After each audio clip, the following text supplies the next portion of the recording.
Ito, matindi. Binukuna ni Senador Ping Lacson, chairman ng Blue Ribbon Committee, itong si dating Congressman Saldico, na binibintang niya kay Pangulong Marcos ang tungkol sa 100 billion insertion. Pero sabi ni Lacson, mga undersecretary na ng gobyerno ang gumamit o ginamit lang ang pangalan ng Pangulo. At napaniwala si Saldico na ang Pangulo ang may utos nito. Pakinggan nyo yung paliwanag at sinasabi ni Senator Ping Lacson sa budget deliberation sa plenaryo ng Senado. Yung statement na ginawa ni ex-congressman Saldico, na nagbintang siya na 100 billion, sinasabi niya na utos daw ng Pangulo na isingit sa BICAM. Your Honor and I both know that the 100 billion, and we went over, I know na, both of us went through the list independently or separately.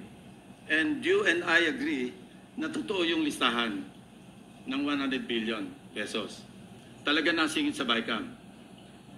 But yung sinasabi ni Saldico on social media as posted na nag-deliver siya ng 25 billion representing the 25% commission di umano para kay Presidente, that I will attest na hindi totoo.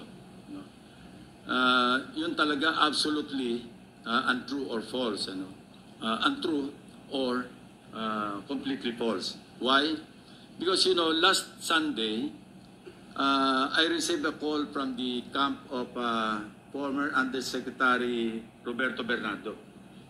Public Works. At sinasabi niya, noong nakita niya si Saldico sa social media na nagsasabing merong 100 billion na di umano inutos ng Pangulo na isingit sa BICAM, napag-alaman ko from Undersecretary Bernardo na may mga tao sa Malacanang, not the President, not authorized by the President, who misrepresented him. I will name some of them. Undersecretary Adrian Bersamin. He name-dropped the President, making Saldico believe na utos ng Pangulo na ipasok sa BICAM yung insertions na 100 billion. Now, Yusek Traigib Olaybar, other personalities. Anyway, regarding the 100 billion, binrake down kasi nireview niyo yung kanyang notes. This is all related even to the appointment of Secretary Recto to be the Executive Secretary. As he is now. Nandiyan siya. Naku, yun naman palang nangyari. So, kulang sa impormasyon, hindi nag-double check na mabuti itong si Saldico nung siya ay chairman ng Committee on Appropriation. 2025 budget ng pinag-uusapan, pero 2024 nangyari po yung BICAM na yan, November o December yata. Ang lumalabas at sinasabi ni Senador Lacson, Bersamin at Olaybar, yung dalawang undersecretary, na ang balita ko parehong o nag-resign na yata yung isa. So, nung nakatanggap siguro ng tawag si Saldico, ang inisip niya, ay alam ng Pangulo yun. So kalokohan yun, hindi po. Eh ang layo na sinasabi ni Saldico, sinasabi niya si Pangandaman daw ang tumawag sa kanya. Eh ngayon na sinasabi ni Undersecretary Bernardo, ayon kay Ping Lacson, Yusek Bersamin, yung pamangkin ni Executive Secretary Bersamin, na por delikadesa nag-resign na as Executive Secretary. At si Pangandaman naman, na dahil binanggit ang pangalan, delikadesa, nag-resign din. Sana itong dalawang Yusek na itong mag-resign din o magpaliwanag kayo. Kasi kayo ang tinutukoy ni Yusek, ng kampo ni Yusek Bernardo, na maraming alam dyan sa budget na yan.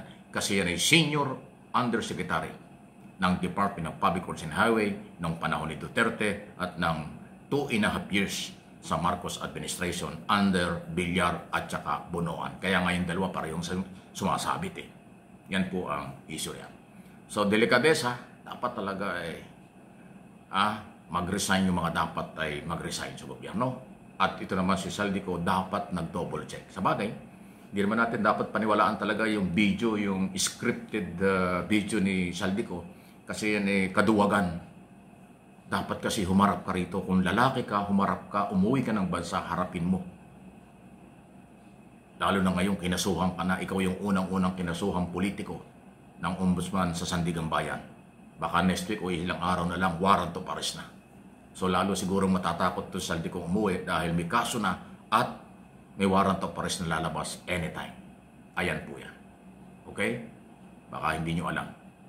Kahapon po ay siya ang unang-unang kinasuhan kasama ang mga district engineer sa Mindoro ng Office of the Ombudsman. Nasa Sandigan Bayan na ang kaso. No, kamakalwa pala, alas 2 ng hapon nang ma-receive ng Sandigan Bayan ang unang batch ng kinasuhan sa graft in corruption sa flood control. At nangunguna ang pangalan dyan ni Saldico kasi siya ay contractor at chairman ng Committee on Appropriation. Yari ka ngayon.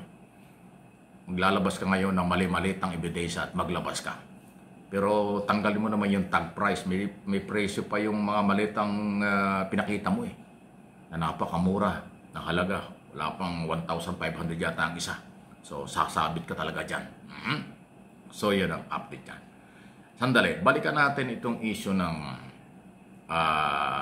delikadesa.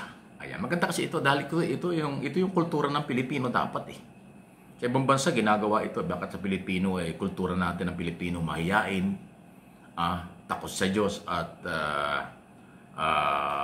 may malasakit sa kapwa at sa gobyerno. Pero parang nawawala ito sa mga politiko. Sa mga simpleng mamamayan, nandyan pa rin ang tunay na malasakit at delikadesa.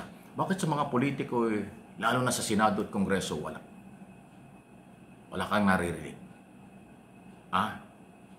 Kung sa Executive Department umiiral ang delikadesa kaya nag-resign si Bersamin at Pangandaman at yung isa pang Yosek, bakit sa Kongreso na sila elected official ng bansa, pinapasweldo ng mamamayan, ayaw man lang mag-leave o mag-resign? Lalo na yung mga senador na pinangalanan na susunod na kakasuhan. Sa kayo nakakita ng grabe ang kapal din ninyo. Tuloy-tuloy ang inyong sweldo.